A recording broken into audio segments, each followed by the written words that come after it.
Good evening बच्चे। आज हम आपके लिए लेकर आए हैं गागर में सागर का अगला पार्ट।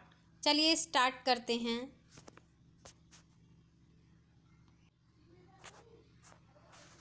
हमारा क्वेश्चन नंबर 122वां है। हाल ही में किस देश ने दुनिया की पहली पौधे से प्राप्त कोविड-19 वैक्सीन को मंजूरी दी है? तो इसका राइट आंसर होगा कनाडा। इम्पॉर्टेंट क्वेश्चन है, याद रखना स्टूडेंट। इसमें कुछ नोट की गई बातें हैं, ये भी नोट कर लीजिएगा अपने नोटबुक में। कनाडा दुनिया का पहला देश बन गया है जिसने प्लांट आधारित कोविड-19 वैक्सीन के उपयोग को अधिकृत किया है। मेडिकेगो इंक, मित्सुबिशी केमिकल और फिलिप मॉरिस के स्वामित्व वाली एक बायोफार्मा कंपनी की 2 खुराक वाली वैक्सीन 18 से 64 वर्ष की आयु के वयस्कों को दी जा सकती है। हमारा नेक्स्ट क्वेश्चन है, हाल ही में कौन सेबी की पहली महिला प्रमुख बनी है? तो इसका राइट आंसर होगा माधवीपुरी बुच। याद रखना स्टूडेंट। इसमें कुछ नोट की गई बातें हैं, ये नोट कर लीजिएगा अपनी नोटबुक में। चलिए स्टार्ट करते हैं कि स्टार्ट करते हैं कि पूर्व ICICI बैंक यानी माधवीपुरी बुच को अजय त्यागी की जगह भारतीय प्रतिभूति और विनिमय बोर्ड यानी सेबी का नया अध्यक्ष नियुक्त किया गया है। वह सेबी की पहली महिला प्रमुख हैं और सेबी की अध्यक्षता करने वाली गैर IAS भी हैं। एस सोमनाथ इसरो के अध्यक्ष हैं। इंपॉर्टेंट है, याद रखना मेरे बच्चों। करप्शन परसेप्शन इंडेक्स 2021 में भारत की रैंक 50वीं है। हमारा अगला क्वेश्चन है, केंद्रीय मंत्रिमंडल ने LIC के IPO में निम्न में से कितने प्रतिशत विदेशी निवेश को मंजूरी दी है? तो इसका राइट आंसर होगा 20%। याद रखना स्टूडेंट, इंपॉर्टेंट है 20%। इसमें कुछ नोट की गई बातें वो भी पढ़ लेते हैं। केंद्रीय मंत्रिमंडल ने IPO लाने की तैयारी में जुटी LIC में 20% तक प्रत्यक्ष विदेश निवेश को अनुमति दी है। हमारा नेक्स्ट क्वेश्चन 125वां है, देश का पहला ग्राफीन नवाचार केंद्र निम्न में से किस राज्य में स्थापित होगा? तो इसका राइट आंसर है केरल। इसमें भी कुछ इंपॉर्टेंट टॉपिक है तो इसे भी पढ़ लेते हैं बच्चों।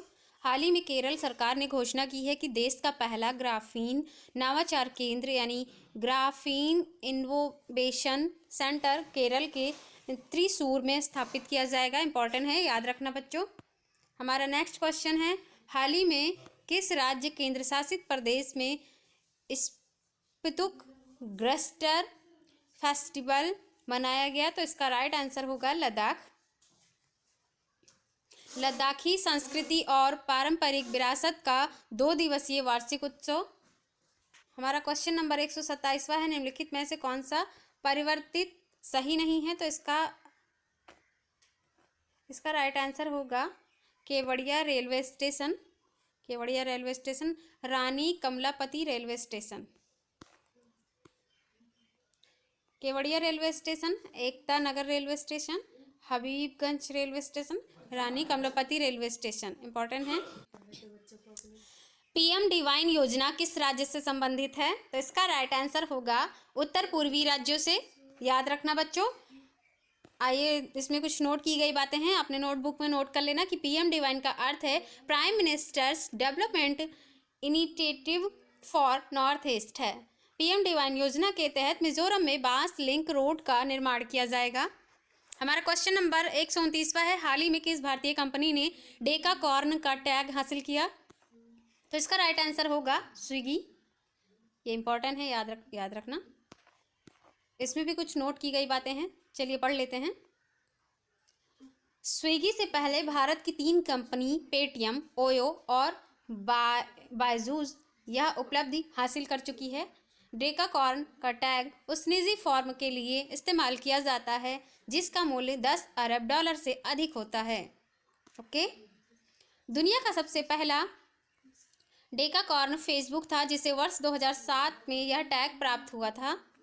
हमारा नेक्स्ट क्वेश्चन है, क्वेश्चन नंबर 123वां, मार्च 2022 में ICC महिला क्रिकेट विश्व कप का आयोजन कहाँ किया गया? तो इसका राइट आंसर होगा न्यूजीलैंड। इंपॉर्टेंट है।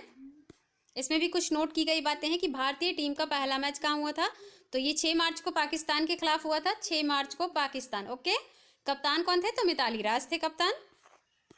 हमारा क्वेश्चन नंबर 131वां, हाल ही में किसने पटना पाइरेट्स को हरा कर पहला प्रो कबड्डी लीग यानी PKL खिताब जीता है, तो इसका राइट आंसर होगा दबंग दिल्ली।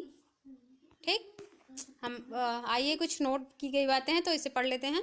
कर्नाटक के बेंगलुरु में प्रोफेसर कबड्डी लीग सीजन 8 के फाइनल में दबंग दिल्ली ने पटना पायरेट्स को हराया। दबंग दिल्ली ने 3 बार चैंपियन पटना पायरेट्स को हराया। हमारा क्वेश्चन नंबर 132वां है कि हाल ही में कौन वोल्ट जमान मेडल के लिए चुने गए पहले भारतीय बने हैं, तो इसका राइट आंसर होगा प्रोफेसर दीपक धर। ठीक, भौतिकी विज्ञानी प्रोफेसर दीपक धर बोल्ट जमान पदक से सम्मानित होने वाले पहले भारतीय बन गए हैं। हमारा क्वेश्चन नंबर 133वां है, निम्नलिखित में से कौन सा परिवर्तित नाम सही नहीं है, मतलब जो चेंज किया गया उसका नाम सही नहीं है, तो ये इसका राइट आंसर होगा मिड डे मील योजना, जिसका पोषण योजना। ठीक, मिड डे मील योजना PM पोषण योजना। हमारा क्वेश्चन नंबर 134वां है कि निम्नलिखित में से कौन सा मिलान सही नहीं है, तो इसका राइट आंसर होगा जगन्नाथ पहाड़िया, उत्तराखंड के पूर्व मुख्यमंत्री। ठीक है, ये मिलान सही नहीं है। जगन्नाथ पहाड़िया ये राजस्थान के पूर्व मुख्यमंत्री थे, याद रखना बच्चों। हमारा क्वेश्चन नंबर है 135वां, विश्व वन्य जीव दिवस हर साल निम्न में से किस दिन मनाया जाता है, तो ये इंपॉर्टेंट है, याद रखना 3 मार्च को मनाया जाता है हर साल। हर साल 3 मार्च को विश्व वन्य जीव और वनस्पतियों के बारे में जागरूकता बढ़ाने के लिए विश्व वन्य जीव दिवस के रूप में मनाया जा रहा है। यह वन्य जीव अपराध से लड़ने हेतु तत्काल कदम उठाने का आह्वान करता है। ओके, हमारा क्वेश्चन नंबर 136वां है कि राष्ट्रीय बाल अधिकार संरक्षण आयोग का नया आदर्श वाक्य क्या है, तो इसका राइट आंसर होगा भविष्यो रक्षति रक्षिता। ठीक, महिला और बाल विकास मंत्री स्मृति ईरानी ने राष्ट्रीय बाल विकास अधिकार संरक्षण आयोग के नए आदर्श वाक्य का शुभारंभ किया है। नया आदर्श वाक्य भविष्यो रक्षति रक्षिता है। ओके, फिर हमारा नेक्स्ट क्वेश्चन है 137वां, भारत और अमेरिका की 19वीं सैन्य सहयोग बैठक 2022 हाल ही में कहाँ आयोजित की गई है, तो इसका राइट आंसर है आगरा।